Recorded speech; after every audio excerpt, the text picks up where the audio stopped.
ჩვენ არაერთხელ გაგვიცადებია რომ ეს არ გახლავთ პოლიტიკური ორგანიზაცია, ეს არის კრიმინალური სინდიკატი, სადაც ერთადერთი ნიშანი, რითაც არჩევენ ხოლმე ადამიანებს, მათ შორის საჯარო თანამდებობებისთვის თუ მათ შორის პოლიტიკური ეგრეთ წოდებული გუნდის წევრობისთვის, სიამოვნებაში კიდევ ერთხელ კრიმინალური სინდიკატის წევრობისთვის არის ლოიალურობა. ამიტომაც ახლა შეიძლება ვნახოთ ნებისმიერი არ ვიცი ადამიანი ტიტულს გადანაწყვეტებული, არ ვიცი მომღერლებით გაგრძელებული და დასრულებული ასევე სხვა პროფესიის წარმომადგენლები, უბრალოდ მათი შერჩევის ერთადერთი კრიტერიუმი გახლავთ ის, რომ ისინი არიან ლოიალურები ივანიშვილის და სხვათა შორის ამ შემთხვევაში კონკრეტულად ყობახიძის კლანის მიმართ. ეს არის ერთადერთი შერჩევის კრიტერიუმი, როდესაც ვსაუბრობთ ივანიშვილის ეგრეთ წოდებული გუნდის სიამოვნებაში ბანდის წევრებს. კი ბატონო, ალიავის დასკვნების რეზოლუცია მომდევნო წელს რუსეთის მხარდაჭერა მსოფლიოს სავაჭროში ამ და სხვა მიზეზების გამო ხელისუფლება ამბობს, რომ ნაციონალურმა მოძრაობამ სამშობლოს წინაშე ღალატი ჩაიდინა. რა არის თქვენი პასუხი, როცა სამშობლოს ღალატში გადანაშაულა? ხო, ჩვენი პასუხი არის ის, რომ რა თქმა უნდა, სამშობლოს ღალატი, რომელიც არის ასე ვთქვათ, ცნება, რომელიც გულისხმობს მტრის ინტერესების შესრულებას, ყველაზე მეტად მიესადაგება ივანიშვილის ბანდას, სწორედაც რომ ივანიშვილის ბანდის ნარატივები არის რუსებისთვის ალაპარაკოს მიცემი ხოლმე საერთაშორისო ასპარეზზე, როგორც ბოლო მომენტში ვიხილეთ, მაგალითად, როცა ღალატის კომისიის შესაბამისი განცხადებები გამოიყენეს რუსებმა იგივე გაეროს ფორმატში და როდესაც ქართულ მხარეს ადანაშაულებს შენ საომარი მოქმედებების დაწყებაში და როდესაც ერთ-ერთში იმეორებ რუსების ნარატივს, რომ თითქოს და ვინმე ვიღაცამ უბრძანა საქართველოს თავდაცვა და სინამდვილეში ეს თავდაცვა კი არ იყო არამედ მოქმედებების დაწყება იყო საკუთარი ინიციატივით, ეს რა თქმა უნდა არის ღალატის დეფინიცია, რასაც აკეთებს ივანიშვილი და მის ბანდა. ამასთან დაკავშირებით, რატომ მოაწერეთ ხელი ევროსაბჭოს რეზოლუციას, რომელიც ქართულ სამხედროებს ადანაშაულებდა,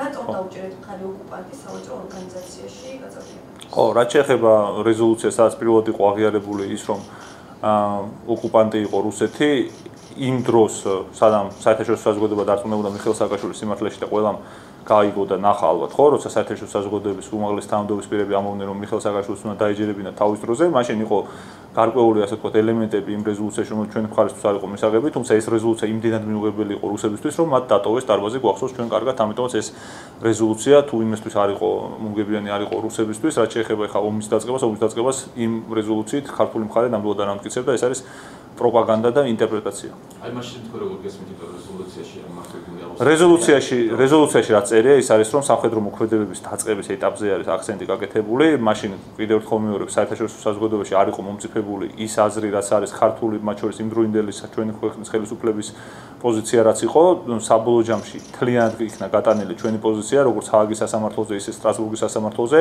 ისე პოლიტიკური თანამდებობის პირები მათ შორის ურსულა ფონ დერ ლაიენი, ბორის ჯონსონი და სხვები ამბობდნენ, რომ მიხეილ სააკაშვილი ყოფილა მართალიო, თუმცა ამას წლები დაჭირდა, რაც შეეხება ოკუპანტის სტატუსს, რომელიც იყო უპრეცედენტო იმ დროისთვის და იყო გარკვევა ქართული დიპლომატისთვის, სწორედ რომ იმ დროს იმ რეზოლუციით იყო მათ შორის პირველად ნახსენები, რომ რუსეთი იყო ოკუპანტი, ამიტომაც გამოიწვია რუსეთის ასეთი აღშფოთება და დატოვება დარბაზის ამ რეზოლუციამ.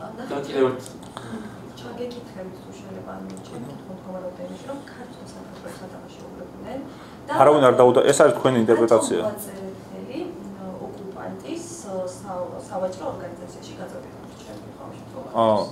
თქვენ კითხვას უპასუხე, არ ვიცი თუ არ გინდათ მოისმინოთ, არ გინდათ და სავაჭრო ორგანიზაციაში რაც შეეხება, ეს იყო კონკრეტული შეთანხმების საბაბი, რომელიც არსებობდა ქართულ მხარეს, ამერიკულ მხარეს და ამ შემთხვევაში ჩვენ გვქონდა ასე ვთქვათ, ეკონომიკური თვალსაზრისით რუსეთს მოუწია უკან დახევა და აღიარება იმის, რომ აფხაზეთი ეკონომიკური თვალსაზრისით მათ აი ამ როცა გაწევრიანეს სოფლიო სავაჭრო ორგანიზაციაში ფაქტობრივად მოუწიათ ეკონომიკური კუთხით აღიარება იმის, რომ სავაჭრო ორგანიზაციის წესდებითაც რაც იყო გათვალისწინებული, აფხაზეთი შედიოდა საქართველოს ეკონომიკურ სავაჭრო სივრცეში, ხო?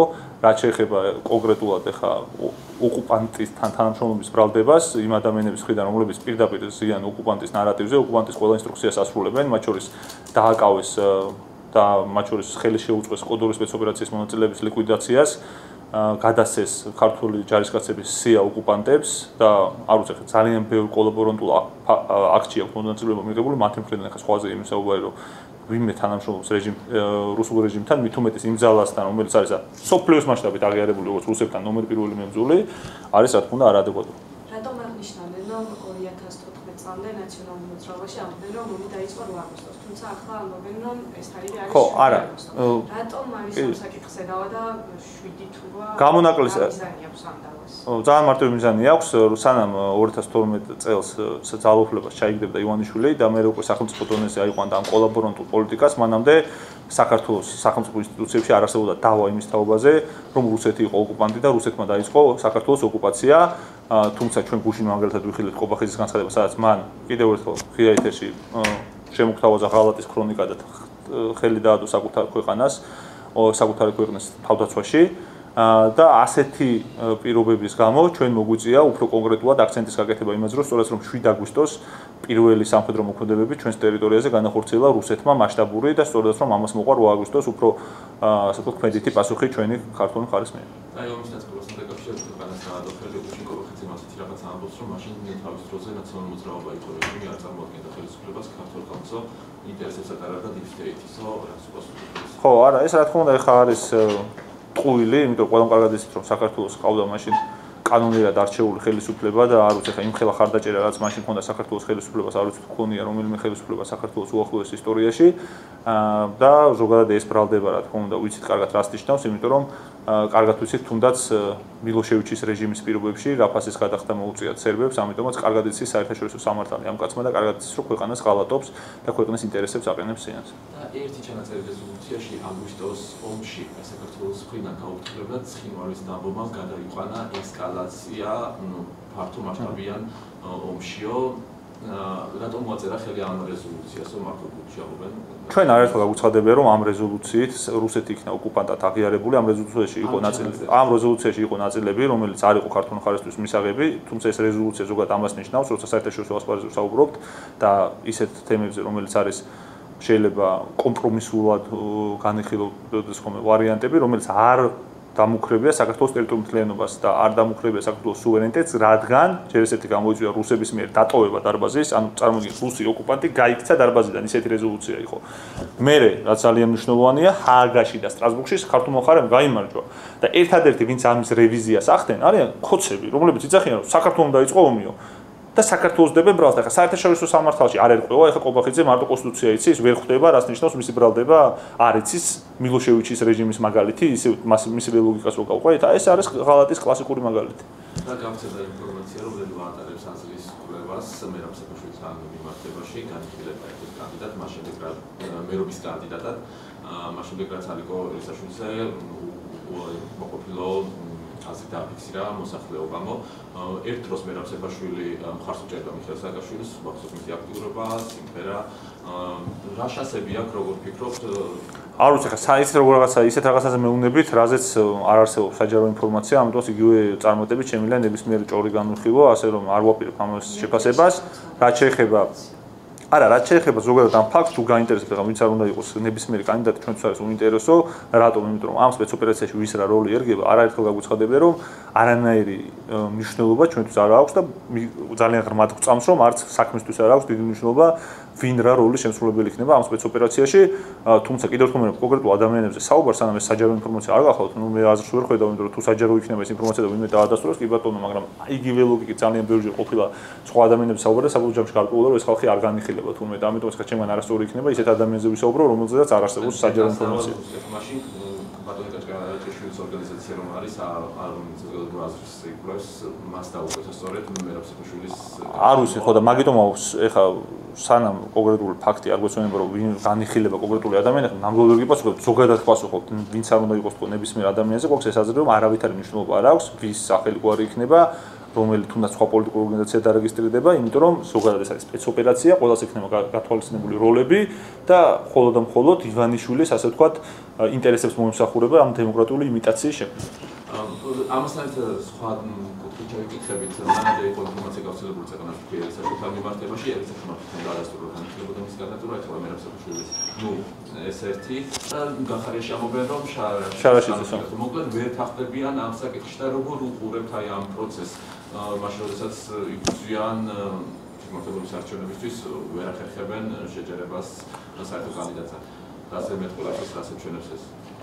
ჩვენ არაერთხელ გაგვცხადებია რომ შეუძლებელია გამოაჩინოს ძალა იმ პოლიტიკურმა ორგანიზაციებმა, რომლებიც შევიდნენ სპეცოპერაციაში, რომლებმაც დაკარგეს საპროტესტო ელექტორატის უდიდესი ნაწილის მხარდაჭერა, რაც ჰქონდათ ალბათ, მაგამდე შეიძლება რაც ჰქონდათ ისიც დაკარგეს ამიტომაც არაერთხელ გაგვფრთხილებია, რომ ეს არის წაგებულ თამაშის შესვლა, წინასწარ წაგებულ თამაში და სპეცოპერაციის შესვლა, რაც თავია. ამიტომაც ძალიან ბევრი პრობლემა ისედაც და ასედაც სულ ექნებოდა ამ ხალხს, იმიტომ რომ გადადგეს პოლიტიკურად, მორალურად და სამართლებრივად არასწორი ნაბიჯი.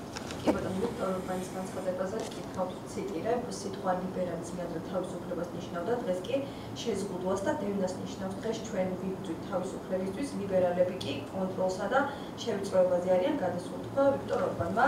ასევე მან თქვა, რომ თუ ოჯახური ღირებულებებს დაიცავ და გენდერულ იდეოლოგიას გააკრიტიკებს, შეიძლება დაგსაჯონ და სამსახურის დაკარგო. საქართველოს მაგალითზე რა შეიძლება თქვა? საქართველოში ეგეთი რაღაცა ხდება? რატომ გახდა დღეს ლიბერალიზმი უფრო სადამსჯელო იდეოლოგია, ვიდრე თავისუფლება და ვისჭიან მაგალითად. თავისუფალი აზრის. ვისჭიან. აი ეს მაგალითად ახლა საჯარო მოსამსახურები გამოუშვეს, ლიბერალიზმის მოხლით გამოუშვა ყობახიძე. ანუ სადამსჯელო ხო ეგაა, რომ ადამიანს სამსახურიდან თავისუფლებენ, ცემენ, არ ვიცი, აჯარიმებენ და მაგას ყობახიძე აკეთებს და ამ ყობახიძეზე მეკითხებით ლიბერალური ფაშიზმის ადეპტი არის თუ არა? თუ რას მოგიწევთ? ხო, სხვისი აზრის პატივისცემას არ ვიცი, ხა მაგალითად შეგიძლიათ ჩართოთ პოსტები და როგორც ემენ სხვის აზრის პატივს მათ გადაცემის შეგიძლიათ ნახოთ. და თუ თქვენთვის ეგ პატივისცემის სტანდარტი არის, მაშინ კი ბატონო. ასეთი აზრი მოყავს, რომ დასავლეთში დააფიქსირა გენდერული იდეოლოგიისგან განსხვავებული აზრიო, მაგ შემთხვევაში საჯარო სამსახურებიდანაც გათავისუფლება, ზოგადად დასავლეთში მიდგომებზე რო ვიტყვათ, საერთაშორისო, ნახეთ, როცა ძალიან სასაცილოა, მართლა სასაცილოა, როდესაც ქვეყანაში პეტიციის შექმნის გამო გაათავისუფლეს და გაწმენდეს საჯარო სამსახურები, საგარეო საქმეთა სამინისტროდან გაუშვეს ძალიან პროფესიონალი წლების მანძილზე რომ მუშაობს ეგ ხალხი. პოლიტიკურ უბრალოდ პეტიციას რო ხელი მოაწერეს და დასავლური ინტეგრაციისადმი ასე ვთქვათ, ერთგულება რო გამოხატეს ეგ ხალხი და ამ დროს მეკითხებით აიო, დასავლეთშიო ლიბერალური სტანდარტები რამდენი, ანუ ეს უბრალოდ მიუთითებს იმაზე, რომ პროპაგანდა რამდენად ამორალური გახავთ, როცა შენ ქვეყანაში ვერ ამჩნევ და ვერ ხედავ ადამიანებს, რომლებიც წლები მუშაობდნენ და უბრალოდ თავისი აზრის ქონის გამო წმენდა მოხდა საჯარო სამსახურებში და მეკითხებით ეს საქართველოში რა არის პრობლემა? საქართველოში პრობლემა რა გახავთ, იცი?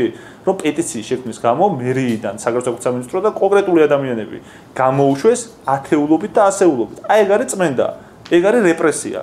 და თუ თქვენ მიგაჩნიათ რომ ხა ყობახიძე და მისი ბანდა არიან ლიბერალური, არ ვიცი, ფაშიზმის მსახურები, მაშინ დაუსვით მათ შეკითხვა, რატო არიან ლიბერალური ფაშიზმის მსახურები.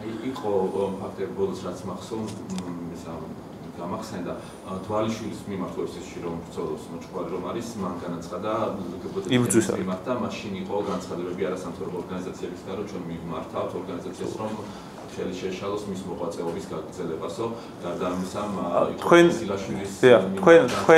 რაზეც საუბრობთ, ეს არ გახავთ, ანუ ეს გახავთ კონკრეტული ადამიანების აქტიურობა, გასაგებია რომ შეიძლება თქვენც იყოთ რეპრესიულად განწყობილი ადამიანებს არ უნდა გქონდეთ სიტყვის თქმის უფლება, ან სოციალურ ქსელში რაღაც კამპანიის წარმოების უფლება, მაგრამ სინამდვილეში საქართველოს პრობლემა რაც წარმოდის რეპრესია, რაც არის იმას გიხსნით.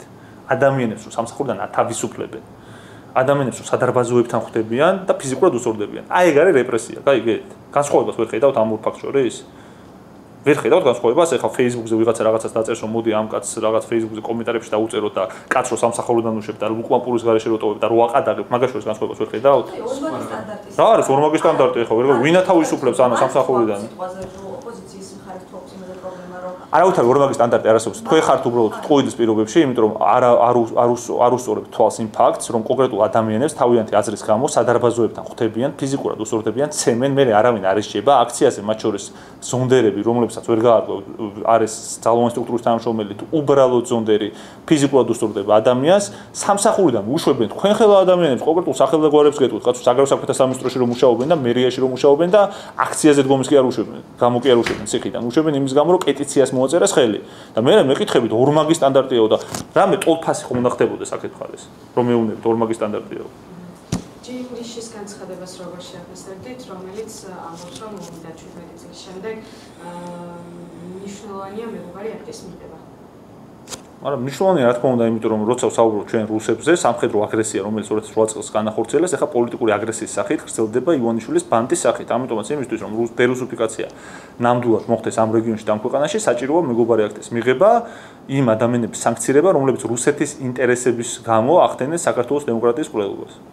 კი ბატონო, შვედეთში საჯარო პირის შეურაცხყოფის კრიმინალიზაციის შესახებ კანონის გამოქმედებიდან ერთში პოლიციაში 170-ზე მეტი საჩივარი შევიდა ახალი კანონის საჯარო პირის შეურაცხყოფა ჯარიმას ანექსით თავისუფლების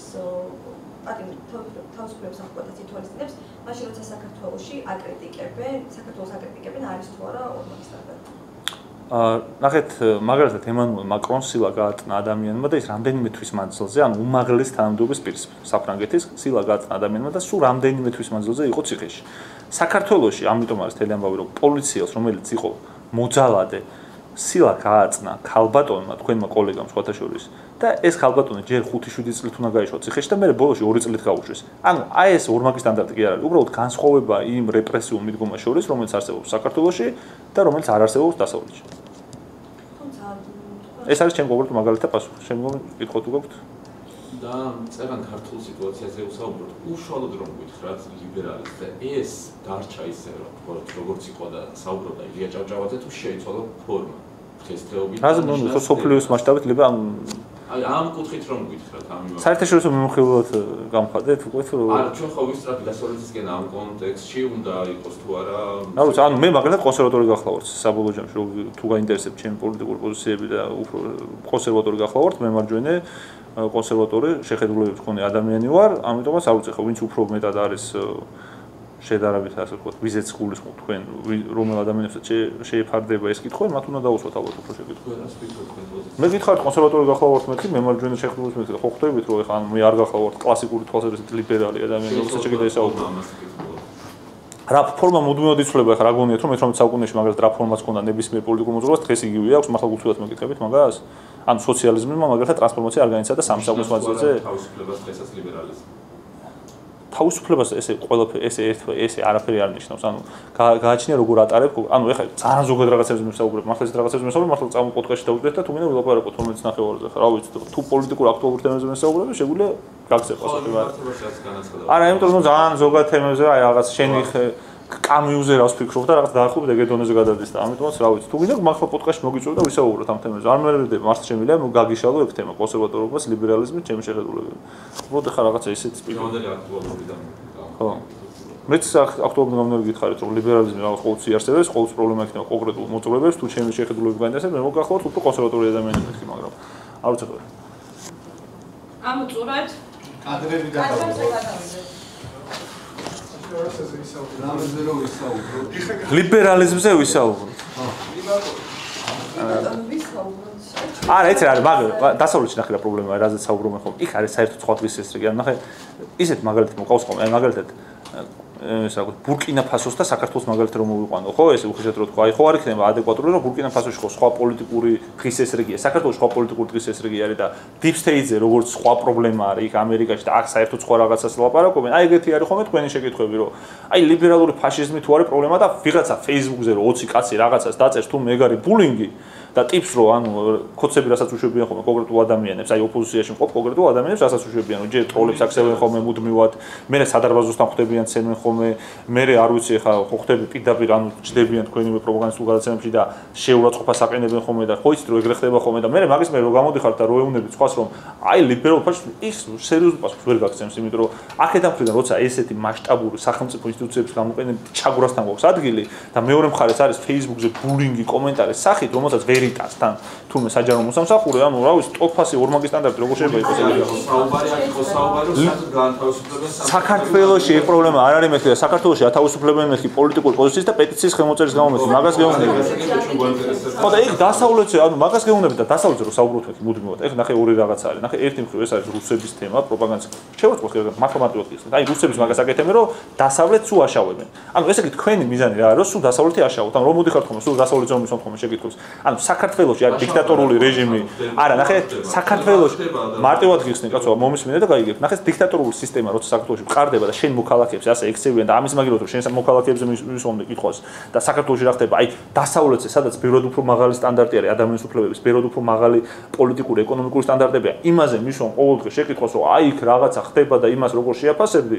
ნუ არ გახლავთ ადეკვატური ხა ძალიან დიდი ბოდიში, მაგრამ ჩემთვის არ გახლავთ ადეკვატური ეგ ხაზი როგორც შეიძლება თქვენთვის არ იყოს რამე ადეკვატური. ახეთ ხარ ეს აი ძალიან დიდი ბოდიში, მაგრამ ეხა დასავლეთს რომელსაც ერთადერთი კარგი რაღაცები რაც თუ იმეს უცხოელს გაუკეთებია, დასავლეთს გაუკეთებია. ეხა მანდამაი ჩვენ ყოველდღე უნდა ვილაპარაკოთ, რომ აუ დასავლეთში რა პრობლემებია და რა პრობლემებია, კაცო, ჩემხელა ადამიანები ნატოში და ევროკავშირის ინტეგრაციაზე რომ მუშაობდნენ და მართლა ნაცები კი არა, საერთოდ პოლიტიკური აფილაცია რო არ აქვს და არასოდეს არ ქონიათ, თქოს მეც ვისაც ვითომ პირადად პეტიციის ხელმოწერის გამო უშუალოდ სამსახურებიდან. მერიდანაც ხო ეგრე გაუშვეს ხალხი. არ იცით მაგის შესახებ, ხო ამ ქალაქში ცხოვრობთ, კაცო, რა ვიცი, ხო არ გამაგიჟოთ და ევროპაშიო რაღაცა იმაში უნგრეთში და იმაში რა ქვია, პორტუგალიაში რა პრობლემა არის? ეხლა ეგ ხო იგივე არის, რომ ეხლა მე რომ აი აგვისტოს ომის დროს ვიღაცას რო დაესვა შენ თუ შეკითხვა, აი რო იყავი საქართველოს ხელისუფლებაში რო ყოფილიყავი და აგვისტოს ომის დროს ვიღაცას რო დაესვა შეკითხვა, აი ხა რაღაცა უგანდაში რაღაც კონფლიქტი ხდება იმაზე რას ფიქრობ? ჩვენ უფრო